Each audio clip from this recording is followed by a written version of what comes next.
Hey everyone, so the look you are seeing right now is just an example of the headband being used, but if you'd like to know how to create this look in particular, then check the link down below because I've got a full tutorial on this.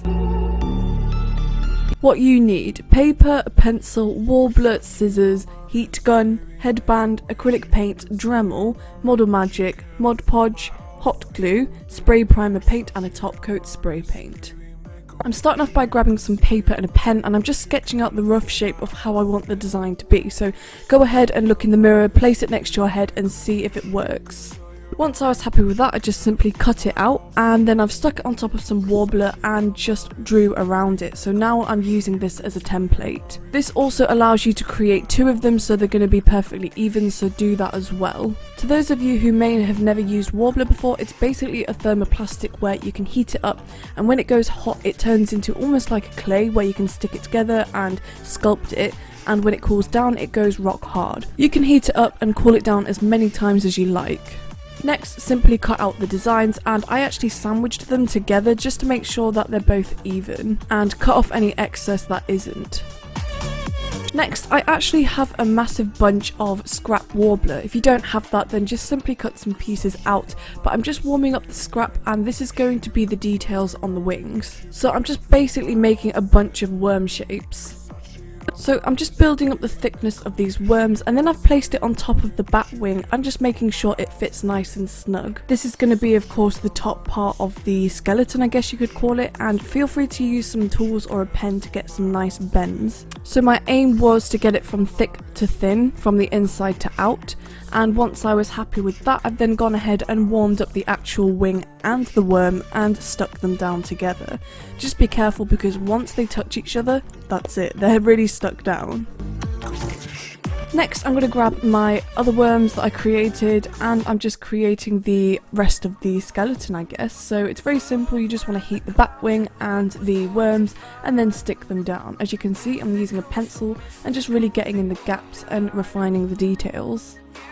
And this is what it should look like, and of course you want to repeat the exact same steps on the other side, just make sure it's like a mirrored version. For the final little details, I've just added a cute little spike on the tip of the bat wing. I didn't film this bit, but I basically put the bat wing and the headband on my head and marked where I wanted the bat wing to be with some masking tape. This is so I know where to file, so I grabbed a Dremel and filed away and scratched the surface. The reason why I'm doing this is going to really create a nice surface for the glue to adhere to. Next, you want to create some semicircle shapes on each of the side, and you'll see why in the next few steps. Next, I'm going to grab a hot glue gun and simply glue the bat wing on. Now obviously this is really not strong and not stable at all, so what I'm going to do is grab a scrap piece of warbler, heat it up and then wrap it around, attaching it to the bat wing. Obviously you got to make sure you heat up the bat wing as well, but just be really careful because this reheats the hot glue as well. The hot glue was just to kind of temporarily stick it on and keep it stable. Feel free to use some tools to help you push it on really firmly. And also make sure you push it into the semicircles that you made earlier. And the reason why I made the semicircles is just so that the bat wing doesn't slide up and down and it's super secure. And this is what it should look like. Also, another little tip is to push the warbler into the inside of the headband, because the inside of the headband has little mini spikes, which is great for extra security. Next, I'm grabbing some Mod Podge and adding a good few layers of this. You can add like 2 to 8, it's completely up to you. This is because the warbler has its own little texture, so the more layers of Mod Podge you add, the smoother the texture is. This step is optional, you can just leave it exactly as it is if you wish. Next, I'm grabbing some model magic and I'm just creating the antennas. So very simple, just sausage shapes, and then you want to create like a cylinder with a point on the end, and it should look something like this. So you want 2 even big ones and 2 even small ones. So I'm just placing it on top of the headband and just bending them into shape. And I'm also creating some balls for the ends of the antennas. Whoa, look at that. Just as satisfying as taking a beautiful shit. Anyway.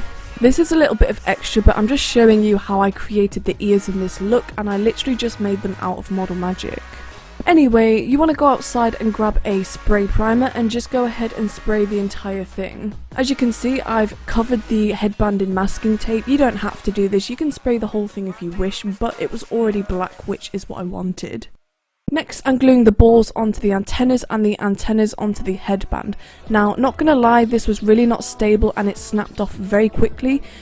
So I'd recommend maybe using some stronger clay like Fimo or something like that, and using some wire and wrapping it around the headband and poking a hole at the base and gluing it into the hole. The only reason why I used this very quick method is because it's quick, obviously, and it was really last minute planned as well, so yeah. Moving on to the paint now. As you can see, I've already started off by washing it, but this was pointless because I covered it anyway, so just ignore that.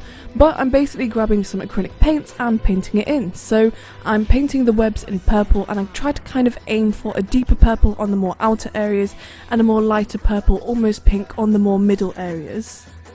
So this was such a small step but made a huge difference, but I'm basically just adding some black and some white, and I'm just creating some shadows and highlights. So you want to add the black in the more deeper areas, such as the base of the antennas and underneath the balls, and some white on the more open areas. You want to use lots of water to kind of dilute the colour and to dry brush the white on.